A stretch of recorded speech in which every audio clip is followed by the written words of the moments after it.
VNC nakapag-enroll na, pero may hindi inaasahang masamang nangyari. Hello mga kalingap mga ka-EDSI, isang mapagpalang araw pong muli sa ating lahat, naway nasa mabuti po tayong kalagayan at mag-iingat saan man tayo naroroon.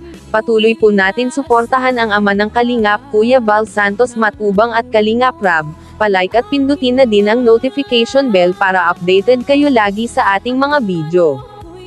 So yan mga kalingap mga ka-EDSI, VNC nakapag-enroll na pero may hindi inaasahang masamang nangyari. Na-shock nga si VNC dahil sa pangyayaring aksidente at mismong si VNC pa ang nakasaksi sa nangyaring aksidente doon sa bata.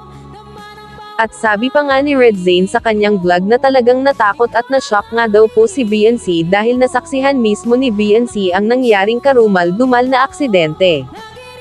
Kaya magdoble ingat po tayong lahat lalo na kapag tayo ay nasa daan.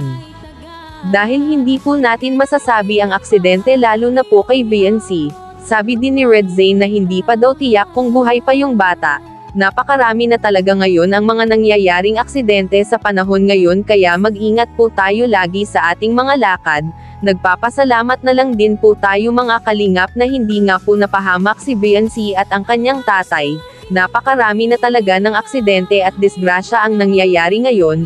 Ipag-pray na lang din po natin na ligtas yung bata dahil nakakaawa naman.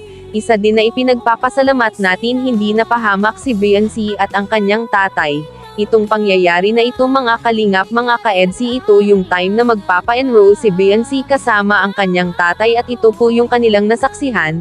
Kaya naman natakot at natulala itong si VNC dahil sa pangyayaring ito, dahil sa hindi niya po ito inaasahan na sa kanyang pag-enroll ay may mangyayaring ganito. Kaya palagi po sana tayong mag-iingat lalong-lalo na sa ating si Baby VNC.